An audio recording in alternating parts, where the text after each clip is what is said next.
Hello, everyone, and welcome to the Dorado Show. Hope you've been enjoying the last episodes, and now we're just going to get back into it again with my dad's time to the service. How's it going, Dad?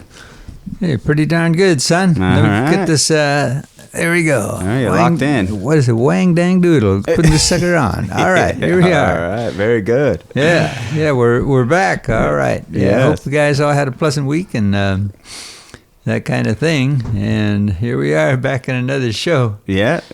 This is number 7. So, so we're moving along. I know. Yeah, amazing. Yes. Yeah. I guess inside our mail now, when we have any questions or anything like that, a special add-on or whatever, just get a hold of Johnny here, and he'll go ahead and receive the information, and then I'll do a little bit of research on there and find out the answer. And we received something from Shirley Valdivia. How you doing, Shirley? Yeah, here shout we out. are. You got the shout out. Yep. But anyways, her question was, where was Johnny Otis born? Yeah, all right. And I was thinking, really, I have no idea. So then I decided to go ahead and look it up, and he was born in Vallejo, California, 12/28/1921. And he was born from Greek immigrant parents. And he was also known as the godfather of R&B. Mm-hmm. Now, he grew up over in the black neighborhood in Berkeley. His dad owned a grocery store, and he called himself, he was black by persuasion. So along with this story, it comes to mind that now here we are, we're talking about a person, immigrant, first generation coming over. Mm-hmm. The story is an American dream that you couldn't do in another country. So let's keep America great and vote. Your vote does count. There's 2.7 million American men and women that served in my time, Vietnam War era. 58,000 gave up their life. 153,000 of those people were wounded, and there's only about 850,000 of us left. The Vietnam era veterans, we lose 390 a day. So I'd really like everybody to make sure, I don't care what political party you represent or whatever you represent, just go out there and voice your opinion by voting. Mm-hmm. And that's, to me, I just can't understand all the chaos going on. I'd like to see that many people over there voting, because I'm almost positive a lot of these people over there don't even vote. So really, go out there and tell us who you really want as your leader.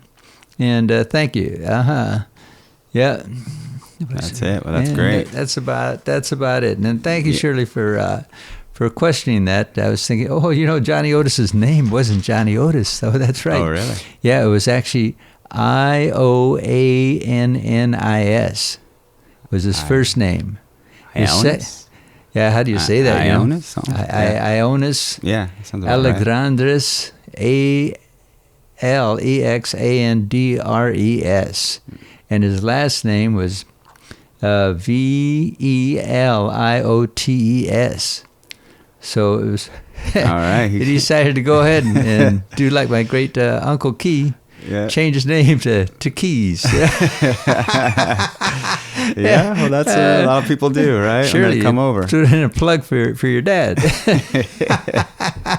But anyways, no, in order to get around, a lot of times that's exactly what you had to do. I mean, take a look at our governor, Schwarzenegger. It's still shortened. Mm-hmm. Yeah, his name was so long they didn't have enough spaces on the computer to put his last name or the rest of his, probably his whole name, really. Oh, yeah. Not just his last name, but anyways, we're all filled with immigrants here in the United States, and hats off to Native American. Thank you for sticking true to your values and who you are. We're stepping on land that belongs to your ancestors, and keep that in mind. We're all squatters. Thank you. That's right. It's a good message. Yes. Thank you. Yes. Everybody remember where they come from. That's right. Yes. Just go out there and vote. That's your privilege, and a lot of people die for that privilege. It's just. I remember my wife's uncle, Uncle Harry, telling me, John. I said, well, what do you think? He's talking about Indians, Native Americans. And you say, no, we're for this country, and we'll stand by this country, whatever our leaders tells us to go ahead and do.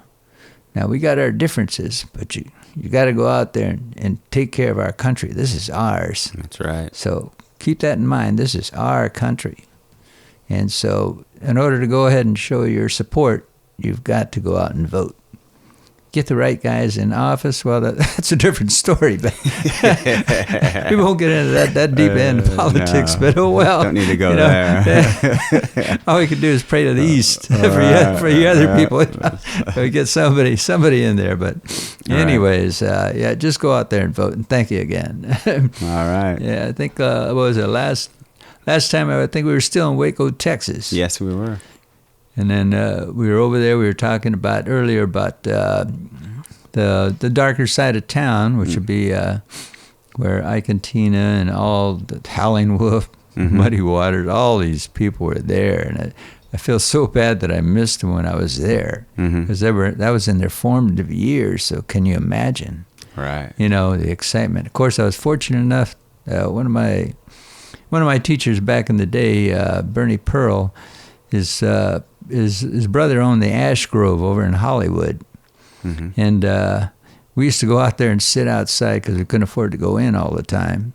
And we'd sit around there and we'd hear these greats play over there at the Ash Grove. And you people out there in the Hollywood area know what I mean. It was just unbelievable. You saw Muddy Waters, you heard Muddy Waters. For me, I heard Muddy Waters, and I knew he was in that door. Oh, wow. But... it's just the Howling Wolf. I mean, you name it. Every super person out there, he brought him in. So Bernie Pearl was his brother that owned the place. And then Bernie would be outside out there, little guy with white hair already, and he'd be playing his guitar out there. And he brought in a lot of good talent into the L.A. area. Then finally the Long Beach area started up KLON record blues hour. And he just was responsible for putting together the Long Beach Blues Fest. This guy is just an enormous figure in our musical history of blues and jazz. But anyways, it was just unfortunate that I didn't go inside and probe a little deeper, but I know that had to be on my list of places not to go. Right. I can only stretch myself so far, otherwise I'm playing with the devil. That's right. Take my stripes. Anyways, they couldn't get caught anymore, right? That's right. Well. Stretch it out. Yep. Anyways, during my regular time over there, actually I was working inside as a radio dispatch for a civil engineers group. That was us. We were Operation Red Horse back in that day.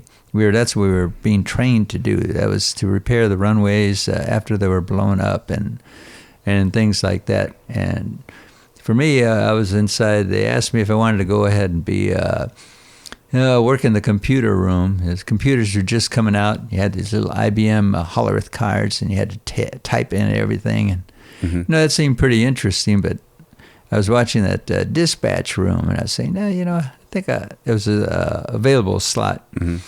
And I said, I think I'd rather go out there inside that room and talk on the mic there and be out there. You get more donuts and everything out there.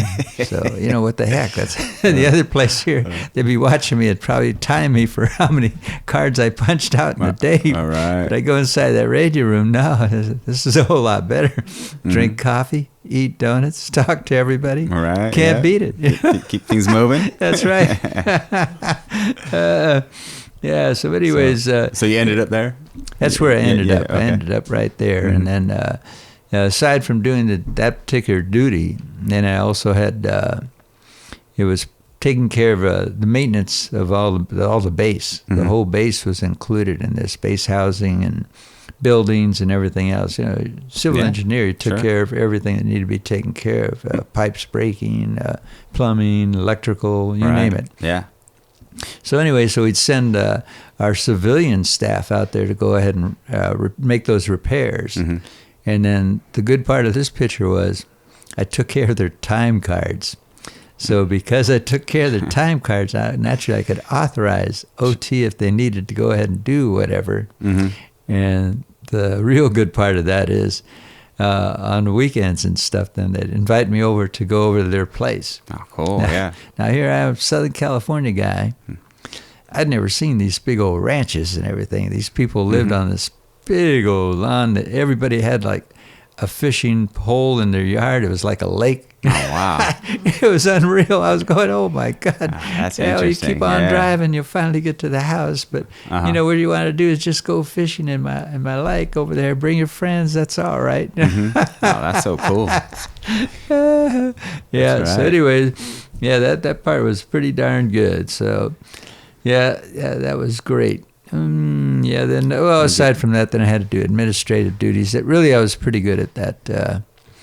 Matter of fact, I was so good at writing. I was a writer, I guess, back then. But I'd write up reports on performance reports, on how good our troops were. And all of them were up for promotion. Oh, good. So you had to go out there and make sure you wrote in all the buzzwords that everybody's looking for to make sure that they received their promotion on time. So then, my administrative, I was pretty darn good at it, period. I was able to go ahead and write everything up, look at past reports, and then see how they were formatted, and then check out the buzzwords. And this was before, everybody was pretty well groomed on how to go ahead and do this. So my commander, I think he was he could have been a major back then, or maybe he was even a captain. But anyways, him and I grew up together, serving. I served under his wing there till he became a full bird colonel, and he just. Oh, wow. So, it was, that's he important. enjoyed my stuff. Yeah, for sure. It's relevant for today. Even. Yes. Yeah. So, anyways. He's a good writer. Oh, yeah. Yeah. I got the thing here. I was lucky. Billy Shannon kept me until he became a full bird. Billy Shannon. Aside from that, then he had me working at part-time job, because you don't make any money in the service, especially back then. Anyways, so I was a waiter at the non-commissioned officers club and the officers club, and then along with that, you used to have an inventory time. So busy. Whoops. Yeah. Right. I broke that. Oh my God. Make your own list. That's right. Modify your own. That's right. Here you go. Oh, yeah. No. I didn't do that. That's right. I wouldn't do that. Erase. But anyways, so I was pretty well solid with that group of people I was working with at that time. And then let's see what over here we got. My little notes here. Yeah. The civilian that I had to work with. Now, naturally, you have a person there that's been there for 100 years, and they know everything. So then, you're like almost their go-to guy. I'm going to take off for a while, take care of it for me. Right. So my go-to guy was this guy, John Campbell. He used to play with, the Dallas Cowboys back in the day. Oh, wow. And then so he'd be smoking a big old cigar all the time, kicking back and calling up on the telephone and, finding what all his buddies were up to and all that. But he was your typical Texan guy. Oh, really? Maybe 6'6", whatever. Right. Weighed 1 billion pounds. Yeah. And they played ball, and he got hurt in it, of course. Everybody gets hurt playing football. But anyways, so he got, out of the business. So anyways, drinking Jack Daniels, I guess, was his favorite thing. Me and brother Jack. Yeah. Anyways, so he was that kind of guy. And then remember one time he invited me to go. This is what I could have done, but I knew it was illegal. Mm-hmm. But he invited me to go to New Orleans, to go down there for like the Mardi Gras or whatever. Oh, wow. Yeah. Yeah, and this was back in the 70s, 60-something. Right. So it was just like in its formative years. When it's just starting. Yeah, Mm-hmm. and but it was too far away from the base. So it's just like there's no way I could pull this off on a weekend. Mm-hmm. You know, I need more days. Right. So, but yeah, Big John, he was a real nice guy, and then... he invited me to... Well, see, back then, we got Jazz Fest. I can't remember what year Jazz Fest started, but Mm-hmm. this was even before Jazz Fest. So it was really, real formative years, and that's where everybody picked up music from that area. Because really, that's like the mother lode. You know, if you want to hear American, mm-hmm. truly American music, everything came out of New Orleans. You know, you get Dixieland, you get jazz, you get blues, you get, regular pop music, whatever. Mm-hmm. All its makeup was right there in New Orleans. And then to this day, you can still hear a little bit of every style like that you want to hear. Sure. True American music. So, Mm-hmm. wonderful place, yeah. Yeah, You know that. Can't wait to go back. Yeah, I know it. Yeah, we had a good time there last time. Yeah, exactly. Gave you a taste.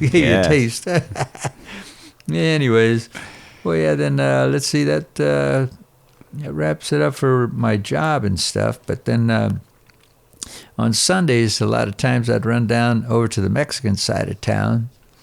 And over there, they'd have these rancheras, corridos, things like that. They play the Spanish style of music. Mm-hmm. And then, of course, they'd slip in a rock and roll one every now and then. Right. So you'd have the whole family, it'd be a whole family event. Mm-hmm. And so the way it really worked is I was running around with a couple guys there from San Antonio. And they were the only two Latin guys that were in our unit, and myself. So I'd go run with them over there. Everybody spoke perfect Spanish. Here I am from L.A. I don't know how to speak anything except bad words. Right. Yeah. But anyway, so you go over there, and you get in the hall, and then in order to dance with the girls, this is when I realized that the time frames Mm-hmm. were at least 25 to 30 years difference between the West Coast and Texas. Okay. And I could believe to this day it could be the same even with our media and everything. I think so. I mean, Yeah. I'm just thinking that. I don't know that for a fact because I haven't been out there on the street like that, back in the service days. But I'd call it a good 25, 30 years difference. So but you figure in the 60s, then all of a sudden you knock off 30 years over there, you're talking maybe 30s, Jeez, 30 years, 1930. Way back. Right. Mm-hmm. So then in 1930, then you think about the way the chain of command went when you went to ask a young lady to dance. You'd have to go ahead and meet the kids, Mm-hmm. talk to the mother, talk to the father, before you could even dance with a girl that you wanted to dance with to begin Right. with. And the usual custom would be you go down there and buy drinks for them. Right. Yeah. Get them to like it That's first. right. Yeah. That's right. Yeah. Oh, yeah. wow. Go ahead, Mija. Go ahead. Yeah. The tradition. The tradition. Yeah. Yes. So, anyways, you'd have to ask everybody. Go on. Yeah. Yeah, old tradition. I recall I went out with this girl. Had to take her sister out with us to go out, and then the family to go out for dinner.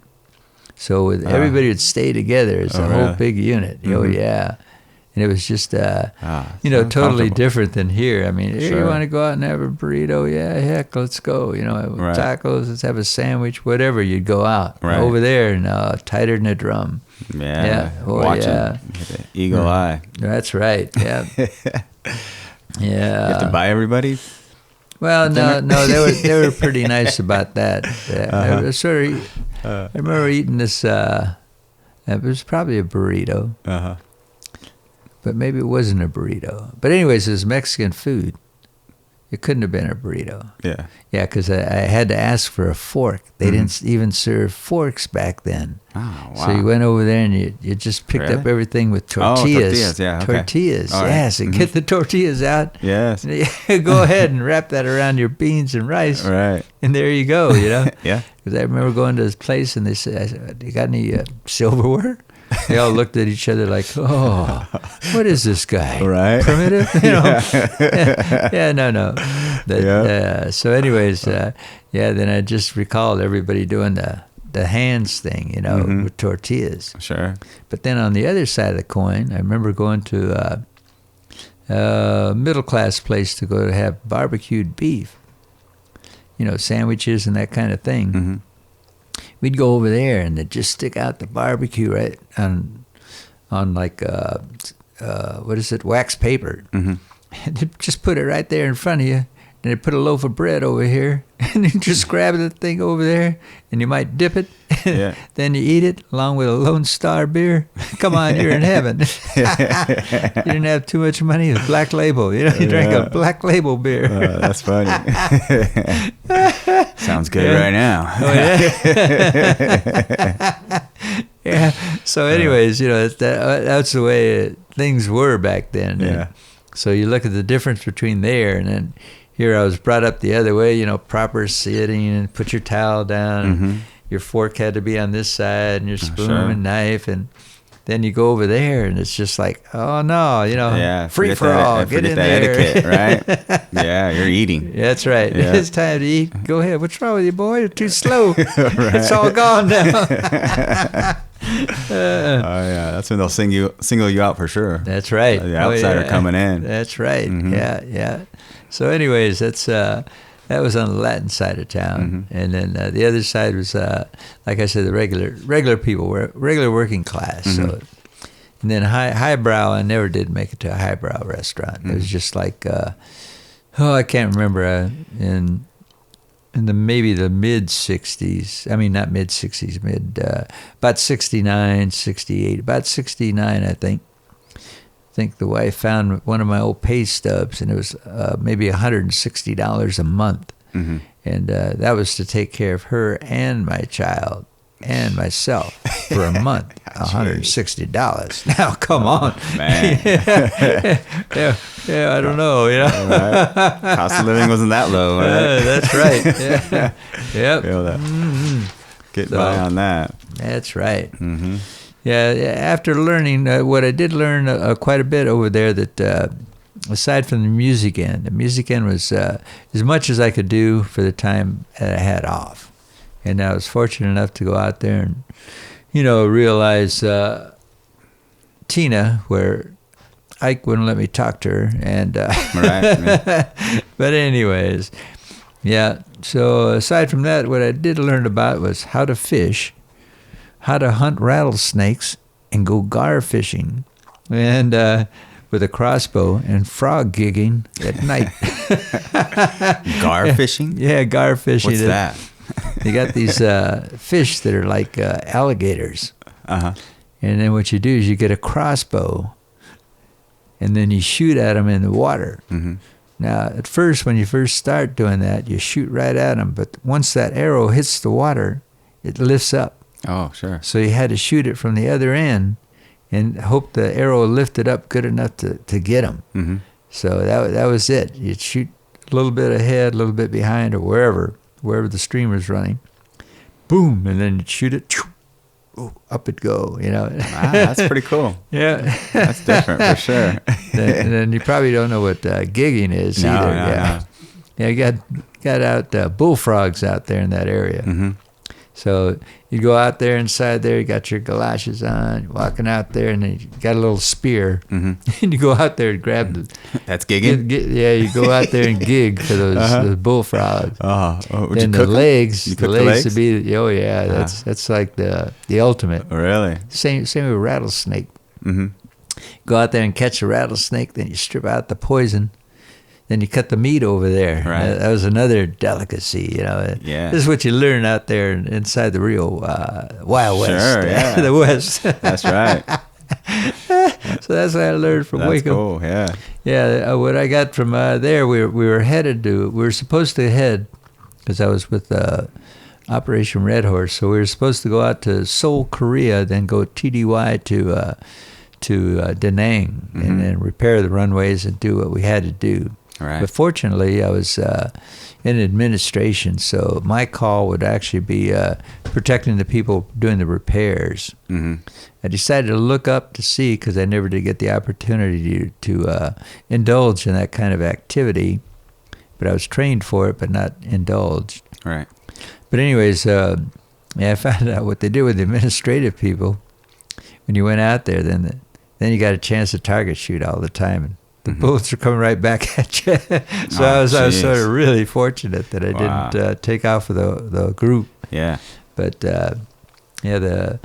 thanks to that commander, he kept me on the base to help him close the base down, because we turned the base over to, I think it was Texas A&M or one of those particular groups over there. And what they were doing, they were going to establish a flight training school for people who wanted to learn to fly, like pilots and all that kind of thing. They were going to use our base for that through the college system. And it was probably about, I think, the only one maybe in the United States that had that to offer. So then aside from that, then I guess cost-wise, they made it part of the college system too. It was... our barracks turned into the guys' dorms, and then the base housing turned into the women's dorms. So when we were turning it over to them, then we had to make sure that everything was working, all appliances and everything else. So really, it was a busy time. So why was that at that time? Was the war dying down, or just funding was going down, or we were closing the base? Just closing base, right? Okay. Yeah, during our time. That's Vietnam era. We were still in World War II barracks, so everything that was around us was World War II, and so World War II is over. So you didn't need that much stuff.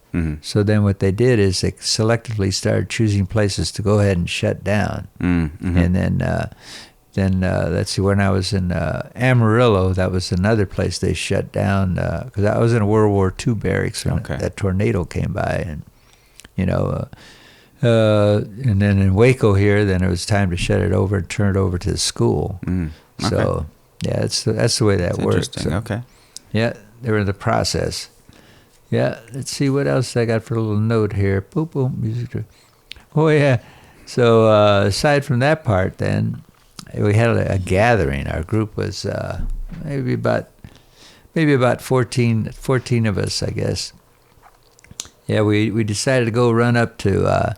There's a place back in that day called the Cellar, and the Cellar was in Fort Worth, Texas. It was one of the most famous places out there, and we decided to go there before we had to ship out. So my orders weren't changed yet, so I was still with the Red Horse group. So anyways,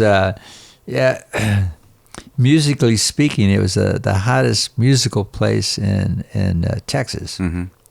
And the guy that owned or ran it, his name was Johnny Carroll. And he did rockabilly music. He served as the musical director of rock and roll, blues, R&B, country rock. The Cellar also had a devious distinction of being frequently visited by Jack Ruby. Do you remember Jack Ruby? Yeah, he was. Yeah, he's the one that killed Harvey Oswald, that killed Kennedy. Yes.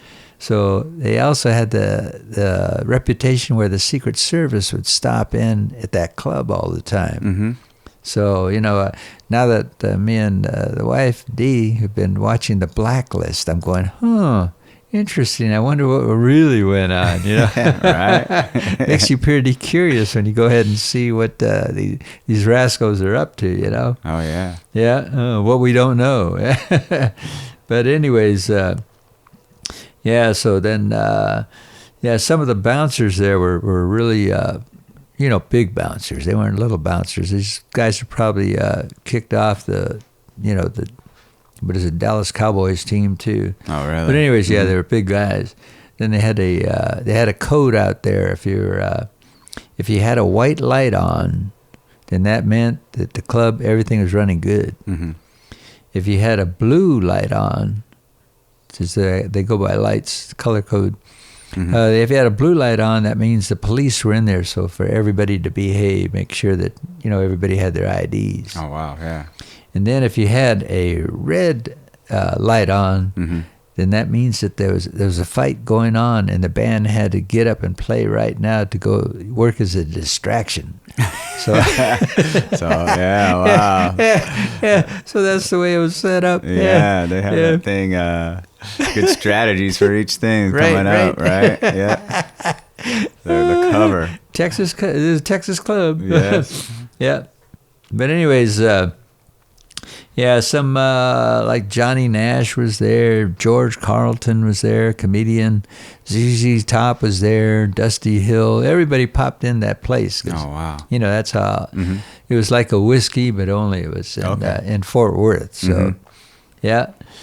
So anyways, then what happened there? At that particular place, we had about 14 of us who went to that club, and. Yeah, myself and an African-American kid, we were waiting in line to get in. Mm. Everybody was in there except me and the African-American kid. Then finally, after a while, then they finally came out and said, hey, they called me Chico back then. Hey, Chico, hey, what are you doing waiting out there? Come on. Mm-hmm. Yeah, come on in. Yeah, good music. It might have been... sounded like maybe Hendrix or somebody in there. I don't know who it was. It was real good. Oh, jeez. But I was waiting out there, so really it didn't matter to me too much. Mm-hmm. But then later on, when the guys are saying, "Come on in," they're letting those other people in. How come they're not letting you in? Then I go, "Oh, know what's going on? Oh, don't tell me." Right. Yep. Then all of a sudden, then all the guys from Kentucky and not really Kentucky. I'd probably say Kansas City, Alabama, all those places. They came out there. Hey, Chico, come on. Mm-hmm. They go, oh, and they started rumbling with each other. Next thing they knew, they started going out there and questioning this guy's integrity here at the bouncer at the door. Right. So the next thing you knew, all of us are running out of that place. Oh, jeez. The red light goes on. Yeah, the bouncer started bouncing down those steps himself. Yeah. Oh, really? Nice. Yeah. Equalizer. Yeah. Sorry. Boom. Yeah. I'm protecting you, and you won't even let me inside here? Come on. We got a problem. Right. We got a big problem. Yeah. Yeah, jeez. So then, we hightailed it out of there. Mm-hmm. And then it was sort of odd because later on we were going to this like Denny's restaurant. Right. So here we are sitting right there at the counter. And waitress comes by, and then she served everybody else. Mm-hmm. Took their order. Oh, jeez, yeah. And then me and an African-American person, I can't remember his name. But anyways, we were at the end of the lineup. Mm-hmm. And when they came to us, they didn't ask us what we wanted. Yeah. So I was going, don't tell me this is going to happen again. Same night? So same night, yeah, because we're right there, and everybody had orders to take off. Sure. So then, it was our big thing, and it's a big city. So yeah, we were really ready to party. Yeah. So anyways, so that's what happened. Everybody put in their order. Mm-hmm. They looked over there, and they seen the same thing happen to me and the other kid. Oh, wow. So after that, everybody threw pennies up on the counter, and then we just left. That's so cool. Everybody had your back. Oh, yeah. Both you guys back. Yeah. See, that's what's wrong with today's service. They don't have no teamwork. Yeah. All of us got to be thinking on the same plane. You know, that's right. Yeah. So it was, it was pretty interesting. So then me and... I think I was riding with Paul Sears, guy from Boston. Took me to Tina's place, or Ike's event. But anyways, I think he was driving, and then we had the beer in the back of the seat, so we had like a couple cases of beer in the back to keep us, traveling along. Sure. On to the next spot. Yeah. So we headed south, and the place after Fort Worth, because we were headed back to the base now, is Waxahachie County. Mm-hmm. They call that a dry county. Oh no. Yeah, we don't know anything about dry counties. What the heck are y'all talking about? Right. That's right. Yeah, and here it had to be close to maybe 12-ish, I guess, because here you are, dry county, 12 o'clock Sunday, and here we are driving around with a couple cases of beer in the back seat. Mm-hmm. And so not good. Found a little cafe on the way heading south. Mm-hmm. So we pulled in there. Everybody's still hungry. So then we go inside that place, and then the other guys got the chairs up by the doors. And me and the African-American kid, we ended up being by the kitchen over there in the corner. And, no conversation. They got their orders, and they didn't get ours. Same thing. Dang. So I was going, finally, I just couldn't stand no more. Right. So I guess I got up and I started complaining. Mm-hmm. And then the next thing I knew, a couple policemen come walking in the door. And I think it could have been the Rangers. Yeah. Uh-oh. But anyways, they ended up, here I am, still talking, and they're lifting me up by both sides of my arms like this. Oh, wow. I thought I was touching the ground, but these guys are big. Right. They took me outside. Oh, wow. I was lucky I didn't get beat to death. Yeah, that's right. what they do, right? Yeah. Yeah, so they took me out there, and then after I showed them my military ID, and they told me, yeah, we're headed to Vietnam. I said, yeah, we're out here partying, buddy. Yeah. And so then what they did, they gave us a courtesy call. So they called up the base commander on me. So oh, geez. yeah, so well, Still, right. Cellar V. Yeah. At least I didn't get beat to death That's out here right. or killed, whatever.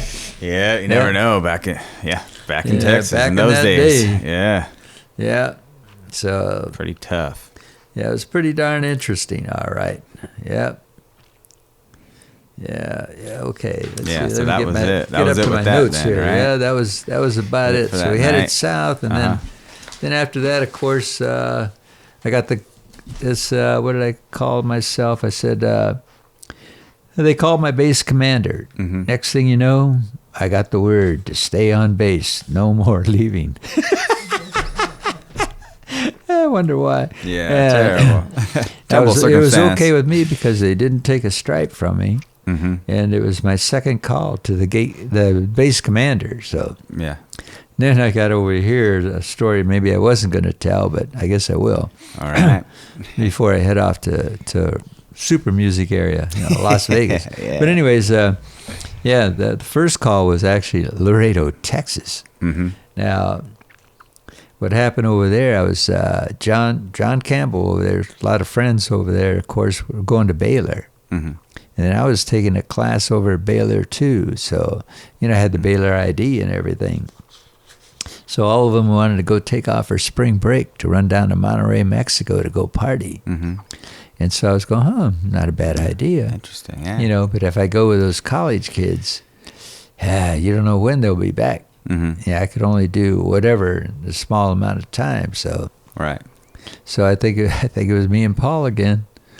Then we said, okay, we'll meet you guys down there. Mm-hmm. So then Laredo, Texas, I can't remember how far it is. It's quite a ways. Maybe I was out of my mileage really. Mm-hmm. It had to be about maybe 200-300 miles, from Waco down to Laredo. And we went across the border, another no-no. Right, I was going to ask that.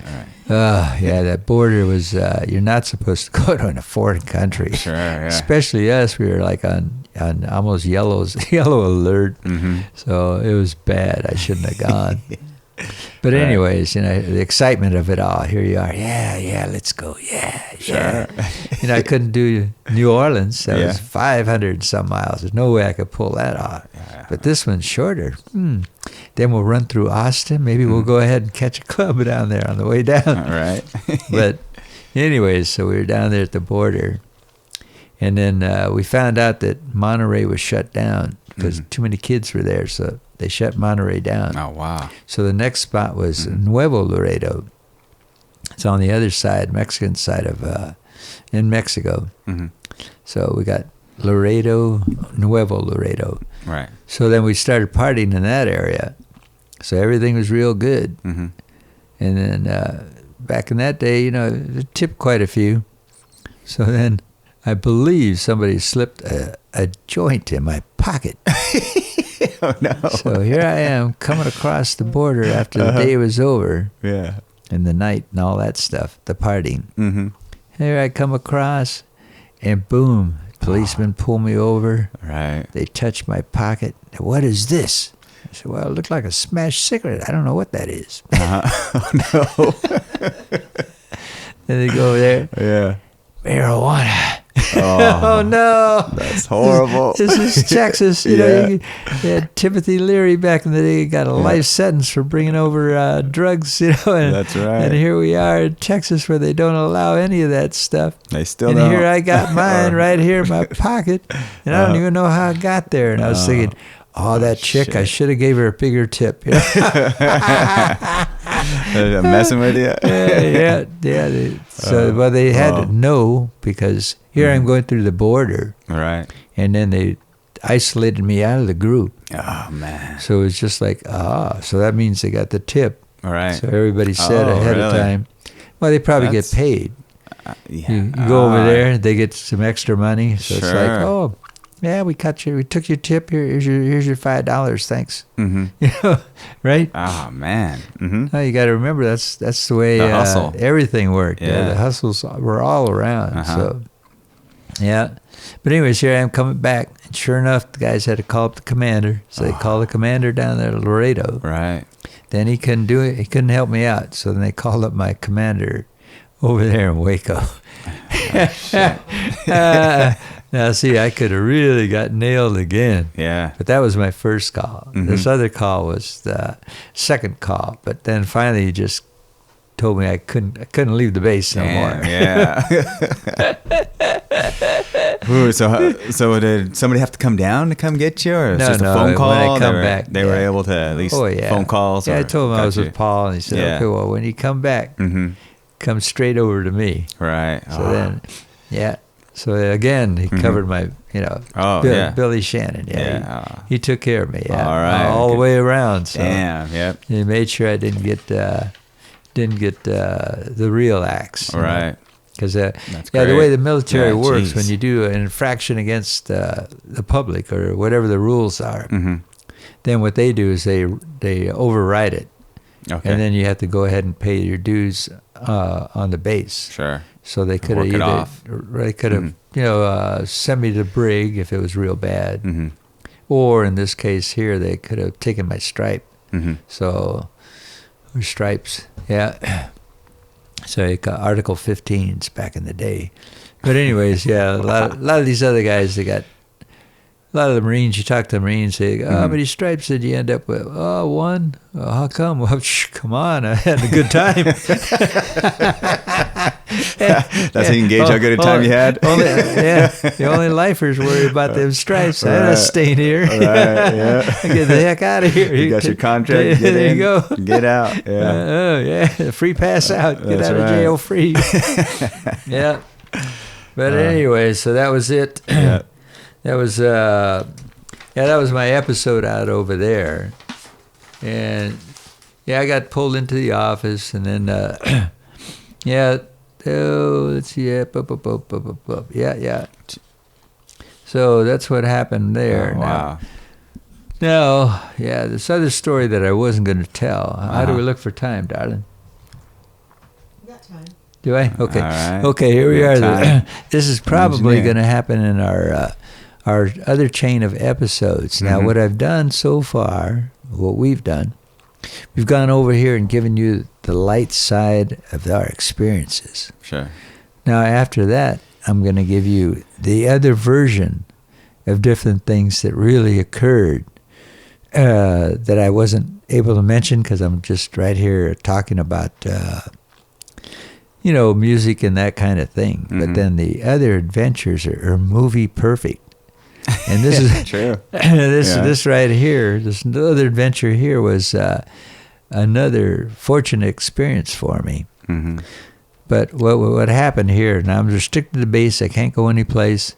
So now what are we doing? We're waiting to go ahead and fly off to Seoul, Korea. What happens there is everybody's playing. We were playing cards, AC-doocy they call it. I we know were that playing game. that. Do you know that game? Yeah, I know the game. Yeah. So we were just playing that. Yeah. We had all our backpacks and everything ready. All our gear was ready to jump on a carrier out of town. Yeah. But anyways, they were loading up the equipment because then, we take tanks, we take pickup trucks. I mean, not pickup, but Jeeps and everything else inside our cargo planes. Sure, yeah. Then we have little big seats planes. on the side. And so we were headed out that direction. And so we were playing. And I was probably in Paul Sears' car again. But anyways, back then, Black Label was actually the cheapest beer you could buy. So I always say, thank goodness for Black Label beer. So I didn't have my shoes on. My turn to go down to the car and pick up the beer for the group of us that were playing AC-doocy, and we were all in a long barracks waiting. Right. So then here I come down. I go over there and I put these. I tipped a few, of course. Here I am walking up the stairs, hearing these beers in my hand, and what happens? I trip a little bit. And what happened? The bottle fell right on my foot. Then after that, it didn't just cut my foot. It hit an artery. Oh, my gosh. So this blood is squirting out like all over the place. Oh, jeez. So I'm going, So here I come first to go ahead and deliver the beer. That's right. That's how you do it. I went over there to go ahead and try to mend my foot. They said, John, man, you're losing too much blood. You're going to have to go to the sick bay or whatever they called it back then. So sure enough, they had to take me over there and get mended. Wow. So I still got my scar from that. But so all that blood was squirting out. They had to sew me up, and then because they sewed me up with an artery, they didn't want me to go in the plane with everybody else because then your height. All right, yeah. So I could bust open and start bleeding, again. And so I had to miss my gathering with my group. Oh, wow. Yeah, so they all took off. They took off. They ended up taking off. Right. You were able to get held back. Yeah. So, then my commander again. Well, we got jobs for you, no problem. Oh, really? Yeah. Oh, man, that's so great. So, no stripe taken as I destroyed government property, me. And then, this is what they were telling me. They were saying, we destroyed government property. It's just, we handled this just like you were on a motorcycle. You take your, you guys are drinking, doing that stuff. Well, we don't care about that, but you destroyed government property. Wow, that's yourself. So here you are, Article 15. And then plus that, then any promotion, no. You know? But then again, boom, here I am, John the writer. Yeah. You did everything really great. You said book number or whatever. So anyways, awesome. So then the commander took care of me, but he said, well, now you got a choice. You're going to either go with me to Bergstrom Air Force Base, or it's back in another part of Texas. Right. Or you can go to Nellis Air Force Base, Tactical Air Command, home of the Thunderbirds. He said, that's where I'm going. I said, that's great. Well, he gave you that choice, actually. Yeah, I'll go with you. Yeah. And so then he said, okay, so you're going to Nellis, but you're going to have to change, commands. So then that means that I had to start all over again as a freshman, so to speak, because I had to change over different units. Right. Okay. So I was thinking, it's fine with me too. not going off with my guys over here to get shot at. Yeah. And then plus that, here we got a new thing over there. And then my base commander, was stationed over in California. Yeah.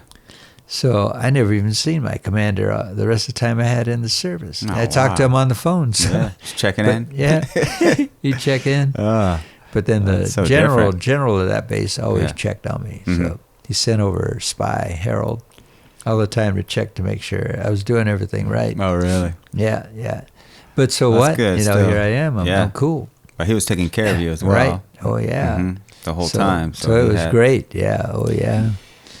Yeah, so it was, back in the day, you scratch my back, I scratch yours, and we're all part of a unit, so we take care of each other. Right. Unless, of course, you do something real bad, then we can't go ahead and take care of you that bad. Right. So I never did anything that bad. Yeah, well, thank God for that. That's one story I remember, you telling me specifically about that. A lot of, right. A lot of your unit didn't come back, right? Right. And maybe, one of the reasons why I'm here is because that chain of event happened, and so back to the Future. What is it? That's right. The professor. Yeah. That bottle went down. Had to strike. That's right. Yep. So, anyways, during that time, because we're still on a music end, the top hits for that particular time frame the hits was because we're in Texas now. But anyways, the main topics or main hits were like "Tighten Up" by Archie Bell and the Durrells. I think they were from Texas, so that's probably why they were number one. And then Mrs. Robinson by Simon and Garfunkel. Then of course, because of the movie. And then Honey, because then it's Bobby Goldsboro.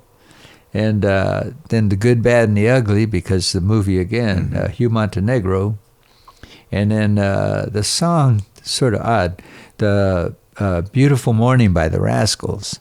Now, when that song came out, I never heard that song until I got into Waco, Texas.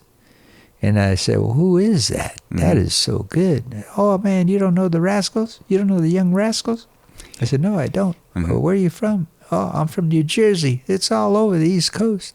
I said, well, we don't have that on the West Coast, so sure. That's where I learned the divisions were really pretty strong in different regions. I heard about it, but that was really a strong one. Cowboy to Girls, The Intruders, so that was soul. And then Love Is All Around, the Trogs. Now, that one I'm not sure because I really don't remember the song. Unicurl by the Irish Rovers. So that had to be, these are top tens on the regular radio inside that area. Yeah. Young Girl by the Union Gap. And then, of course, Do You Know Your Way to San Jose by Dionne Warwick. Now, Dionne Warwick, I used to go to her shows back in the days. We'll get into that part later, but she had a TV show and a dance show and all that kind of stuff. So I used to go ahead and do that. It's called Solid Gold. But anyways, that's right. Yeah. Now on the soul charts, it was totally different. Yeah, Heard It Through the Grapevine by Marvin Gaye. So it was, I don't know if Marvin Gaye superseded Gladys, but whatever. But anyways, Marvin Gaye, Heard It Through the Grapevine.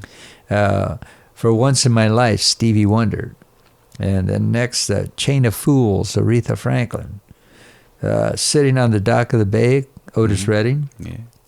I'm Black and I'm Proud, James Brown. Parts 1 and Part 2. You're All I Need to Get By. That was Marvin Gaye and Tammy Terrell. And then Grazing in the Grass, Hugh Masekela.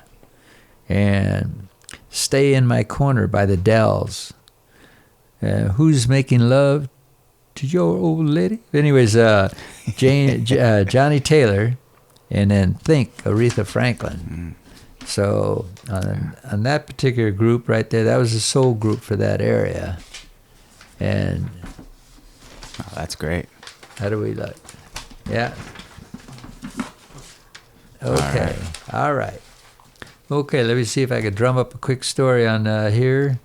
Yeah, that Dionne Warwick when she was tied up with Burt Bacharach. Then she ended up hitting real good. Now Dionne Warwick was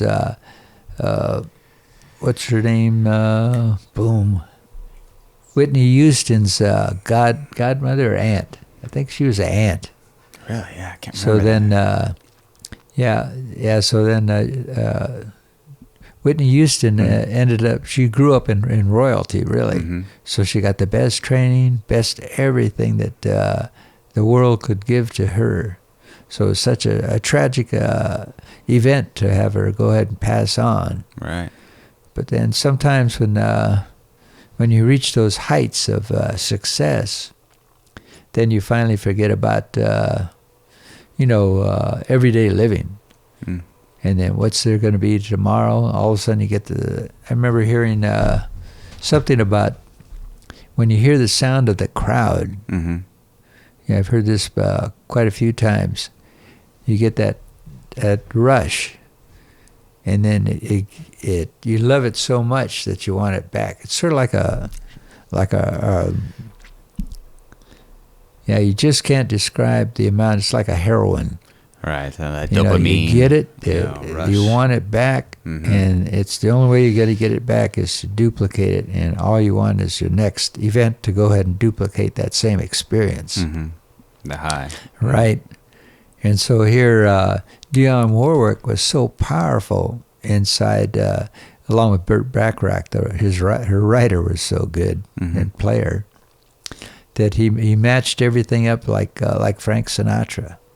Sinatra had his team of people that made him great like that. Mm-hmm. Mm-hmm. And all these great people have a team out there to help them build themselves to that higher level. So Dionne, aside from just being in a movie, she'd been performing, and then she ended up having her own TV gig, Mm-hmm.